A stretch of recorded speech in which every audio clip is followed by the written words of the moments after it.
श्रीमद् भगवद गीता ज्ञान यज्ञ प्रवचन क्रमांक 160 अध्याय 3 कर्मयोग। और आज के प्रवचन का विषय है इस कर्मयोग माने तीसरे अध्याय का संकल्प वाक्य। ओम त्र्यंबकं यजामहे सुगंधं पुष्टिवर्धनम् उर्वारुकमिव बन्धनान् मृत्युर्मुक्षीयमामृतात् समस्तजनकल्याणे निरतं करुणामयं नमामि चिन्मयं देवं सद्गुरुं ब्रह्मविद्वरम् वसुदेवसुतं देवं कंसचानूरमर्दनं देवकी परमानंदं कृष्णं वंदे जगद्गुरुं। आज के प्रवचन का विषय है तीसरे अध्याय का संकल्प वाक्य। ओम तत्सत इति श्रीमद्भगवद्गीतासु उपनिषत्सु ब्रह्मविद्यायां योगशास्त्रे श्रीकृष्णार्जुन संवादे कर्मयोगो नाम तृतीय अध्यायः। आइए इस पर सद्गुरु कृपा से हम लोग विचार करें। ओम तत्सत इति गीता शास्त्र के इस वाक्य को संकल्प वाक्य या पुष्पिका वाक्य कहते हैं। ओम यह परमात्मा का नाम है। गीता का अध्ययन एवं अध्यापन करने वालों के जीवन में कोई भी विघ्न न आए, इसलिए सच्चिदानंद घन परमात्मा के इस ओंकार नाम का उच्चारण करते हैं।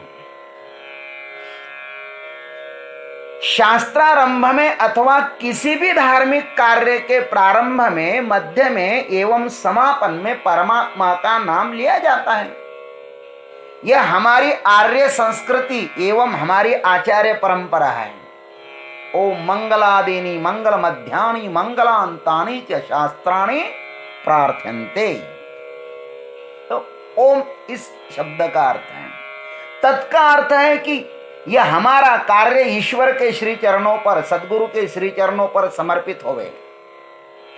इस कार्य से परमात्मा प्रसन्न हुए। मेरे जीवन का प्रत्येक क्षण गीता जी के माध्यम से शाश्वत परमात्मा के अन्वेषण में लगे। मैं सदैव परमात्मा का अनुसंधान करता रहूं। अम्ब त्वाम अनुसंधामि। इतना सामर्थ्य परमात्मा हमको दे दे। तत्का अर्थ है। सत्का अर्थ है कि हमारा कार्य अविनाशी फल प्रदायक हो। अमृत स्वरूप ईश्वर के लिए किया गया कार्य अमर फल प्रदायक हो जाता है और नश्वर संसार के लिए किया गया कार्य नष्ट हो जाता है। इसलिए प्रत्येक कार्य ईश्वरार्पण बुद्धि से ही करना चाहिए। सत का अर्थ। अब इति का अर्थ है इस कर्म के द्वारा मैं अपने जीवन को परमात्मा के श्री चरणों पे समर्पित करूं और परमात्मा स्वरूप बनाऊं। यही मेरे जीवन का लक्ष्य है। अपना जीवन दिव्य बने, परमात्मा के सेवा में लगे। श्रीमद् भगवद गीतासु यह बहुवचन आदरार्थी है।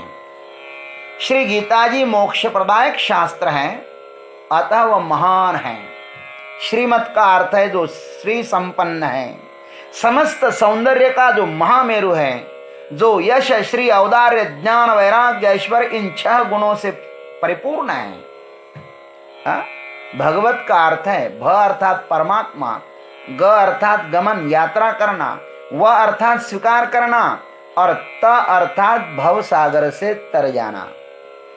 श्रीमद् भगवद गीता के पास साधन चतुष्टय संपन्न अधिकारी पुरुष आकर जब इसे वर्ण करता है, इसका स्वीकार करता है, तब यह निश्चित ही इस भवसागर से पार हो जाता है। अर्जुन विवेक, वैराग्य, समाधि, षटक और मोक्षत्व इन 4 साधनों से युक्त थे। मोहग्रस्त अवस्था में भी उसका विवेक नष्ट नहीं हुआ, इसलिए तो वह भगवान का गीत बड़ी ही सावधानी से सुन पाए हैं। मोहग्रस्त है लेकिन विवेक उनका नष्ट नहीं हुआ। ये भगवत कृपाएं होती हैं। गीता का अर्थ है, गीता यह भगवान के हृदय से निकला हुआ गीत है। गीता में हृदयम पार्थ, भगवान ने कहा कि ये गीता मेरा हृदय है। यह गीता अधिकारी व्यक्ति को समक्ष उपस्थित देखकर, देखो ये भगवान के हृदय से बाहर निकल पड़ी है। भगवान ने मुंह खोला और यह गीता छलक कर बाहर पड़ी। या स्वयं पद्मनाभस्य मुख पद्मा विनिसृता, ऐसा लिखा है। यहां पर गीता स्वयं ही बाहर आई है, उसे निकालना नहीं पड़ा, यह विशेष है। पद्मनाभ माने ब्रह्मा जी तो भगवान की नाभि से निकले हैं और वेद निकला ब्रह्मा जी के मुंह से। अब यह परंपरा ऐसी हुई कि नाभि का बेटा कमल, कमल का बेटा ब्रह्मा और ब्रह्मा का बेटा हुआ वेद। किंतु यह गीता तो स्वयं ही भगवान के मुंह से निकली है, इसलिए महान है, ब्रह्मा से भी महान है। आनंद की परम सीमा वृंदावन में जो महारास हुआ है ना, उस समय बांसुरी बजाकर कन्हैया ने गोपियों को मोहित कर परमानंद में स्थित किया था। भागवत पढ़िए आप। और यहाँ पर मोह में स्थित अर्जुन को गीता सुनाकर परमानंद में भगवान ने स्थित किया। श्री कृष्ण भगवान के मुंह से बांसुरी की ध्वनि और गीता, ये दो चीजें निकली है महाराज। रात के मध्याह्न में श्री कृष्ण ने गोपियों के साथ रासलीला की थी और जीवन के यौवन में माने दिन के मध्याह्न में, युद्ध के मध्य में और मन एवं बुद्धि की द्विधा में भगवान ने अर्जुन को गीता सुनाई। रासलीला एवं गीता, इन दोनों का प्रयोजन एक ही है, लेकिन दोनों के अधिकारी मात्र भिन्न भिन्न हैं। उपनिषत्सु, ओम तत्सत, श्रीमद् भगवद गीता उपनिषत्सु। अब उपनिषत्सु जो शब्द आया है, यह गीता वेदों में स्थित सैकड़ों उपनिषदों का सार है। वेदांतो नाम उपनिषद प्रमाणम, उपनिषद गौवे है, श्री कृष्ण भगवान दूध दोहने वाले गोपाल हैं और वत्स है और गीतामृत दूध है। वत्स कौन है? पार्थ वत्स है। और गीतामृत क्या है? ये साक्षात भगवान का दूध है महाराज, गीतामृत दुग्ध है। सर्वोपनिषदो गाओ दुग्धा गोपाल नंदना, पार्थो वत्स सुधीर भोक्ता, दुग्धम गीता अमृतम महत्। ये श्लोक था सबको पाठ है, याद ही है। ब्रह्म विद्यायाम, ब्रह्म विद्या का अर्थ है यह विद्या परब्रह्म परमात्मा का साक्षात्कार कराने वाली है। यह समस्त विद्याओं का राजा है, यह राजगुह्य है, पवित्र है, उत्तम है और प्रत्यक्ष अनुभव में आने वाली है। जीव को अज्ञानांधकार से मुक्त करने वाली है। गीता को योग शास्त्र भी कहा, योग शास्त्र है। योग का अर्थ जोड़ना भी होता है और तोड़ना भी होता है। यह असत संसार से बंधे हुए जीव को ममत्व तोड़ता है महाराज, जीव का ममत्व तोड़ता है और परमात्मा से आत्मी संबंध जोड़ता है। संसार से तोड़ता है और परमात्मा से जोड़ता है, इसलिए उसको योग शास्त्र कहते हैं। श्री कृष्णार्जुन संवाद है, यह जो संवाद है ना, यह गुरु शिष्य का संवाद है। विवाद वह है जो दो मूर्खों के बीच होता है। विवाद में दोनों बोलते हैं लेकिन पहुंचते कहीं पर भी नहीं। जिसका फल मात्र दुख ही है उसको विवाद कहते हैं। वाद वह है जो दो विद्वानों के बीच घटता है, इसमें दोनों को बोलना पड़ता है, जिसका फल है किसी निर्णय पर पहुंचना। संवाद, यह संवाद किसको कहते हैं? यह गुरु और शिष्य दोनों के बीच होता है।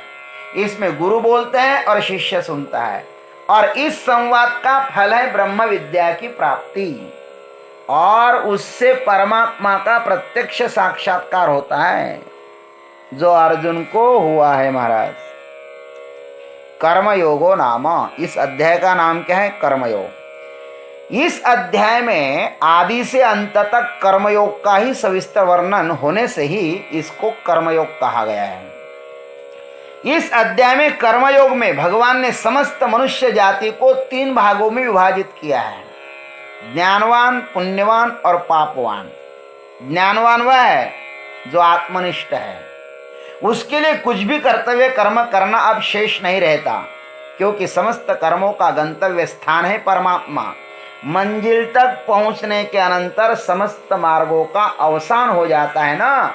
अतः भगवान ने कहा है, यस्त्वात्मत्रेव स्यात् आत्मतृप्तस्य मानवः नैव तस्य कृतेनार्थो नाकृतेनेह कश्चन। इन 2 श्लोक में भगवान ने स्पष्ट कहा, जैसे अपने स्वरूप में ही रति, तृप्ति तथा संतुष्टि मिली है, उसे और कोई कर्तव्य कर्म नहीं करना पड़ता। अब यह ज्ञानी जो करेगा सो साधक के लिए साधन हो जाएगा। हमारे गुरुजी को ना यह श्लोक बहुत प्रिय था, वो हमेशा इस श्लोक को गाते थे।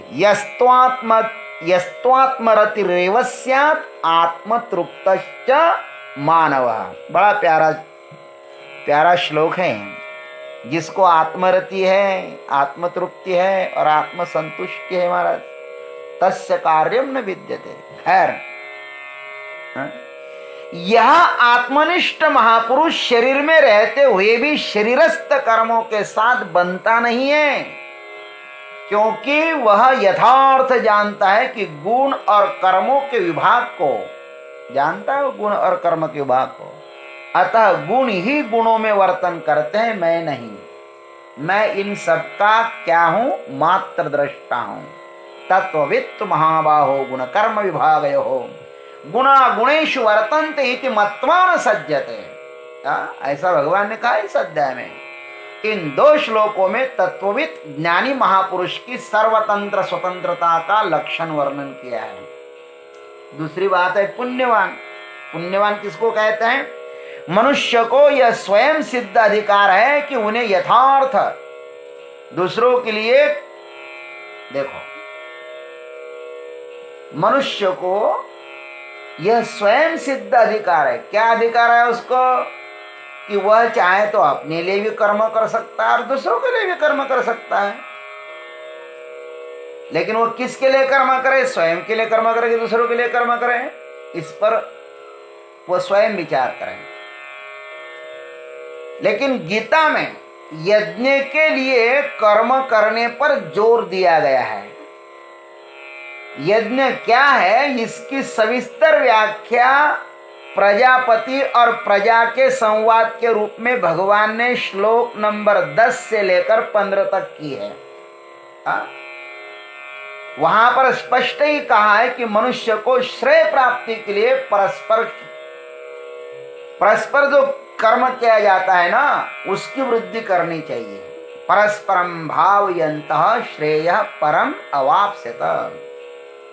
एक दूसरों के लिए कर्म करना चाहिए। यज्ञमय कर्मों के द्वारा ही यह सृष्टि चक्र सुव्यवस्थित ढंग से गतिमान रह सकता है महाराज। दूसरों को अपना कर्तव्य कर्म करते हुए आनंद प्रदान करना है, यही पुण्यमय काम है। उन्हीं पवित्र कर्मों के द्वारा मनुष्य आत्मज्ञान प्राप्ति का अधिकारी हो सकता है। दूसरों के लिए कर्म करो, परमात्मा की संतुष्टि के लिए कर्म करो, उससे अंतःकरण शुद्ध हो जाएगा।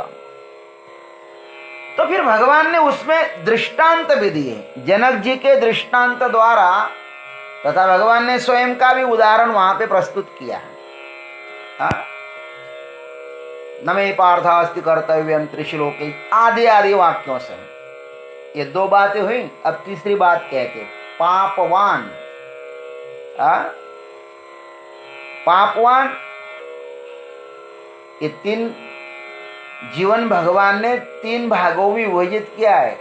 कौन से 3 भाग है? एक तो ज्ञानवान, पुण्यवान और पापवान। अब पापवान किसे कहते हैं?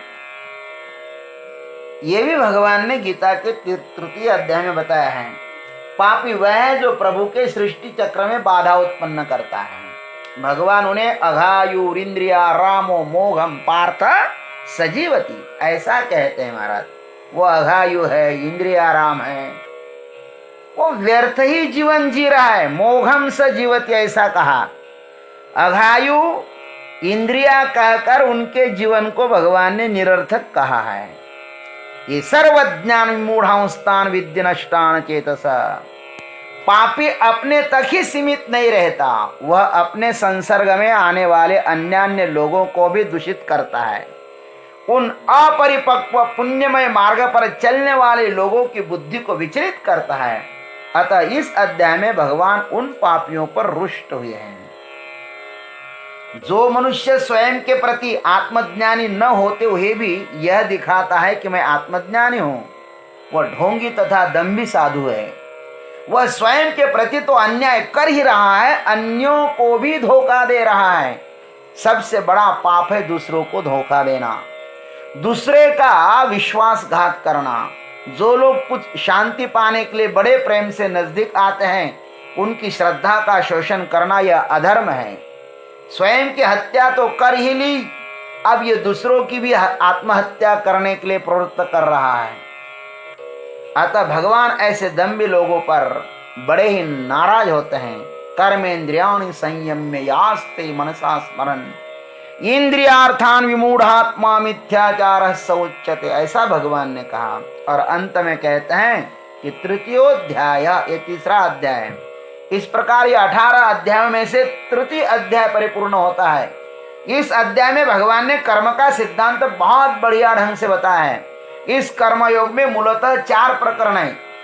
यज्ञ कर्म प्रकरण है, दूसरा लोक संग्रह प्रकरण है, तीसरा अज्ञानियों को सन्मार्ग पर लगाने वाला प्रकरण है, तथा चौथा प्रकरण है काम क्रोध को परित्याग करने का प्रकरण है। महाराज, प्रकृति प्रदत्त कर्तव्य कर्मों को यज्ञ में कैसा करे यह इस अध्याय में बताया। अज्ञानी भी उसका अनुकरण कैसा करे यह भी बताया। और इस कर्तव्य कर्मों में प्रतिबंध लाने वाले जो काम क्रोध है, उसका परित्याग कैसा करे यह भी बताया। स्वयं आचरण करो, दूसरों से आचरण करवाओ, और जो प्रतिबंधक है उसका त्याग कर दो। हरि ओम तत्सत। ये तीसरा अध्याय यहाँ पर समाप्त हो रहा है। और यह अध्याय हम भगवान श्री कृष्ण के श्री चरणों पर, भगवान श्री महाकाल के श्री चरणों पर, और अपने श्री गुरु परंपरा के श्री चरणों पर यह प्रसाद हम समर्पित करते हैं। यह अध्याय कर्मयोग रूप की जो पुष्प है ना, वो हम अपनी गुरु परंपरा को समर्पित करते हैं। जय गुरुदेव, जय जगदीश्वर, जय जय महाकाल। आप सभी लोगों को यह यज्ञ, ज्ञान यज्ञ आनंद मंगल प्रदान करें, यही परमात्मा से प्रार्थना। ओम तत्सत।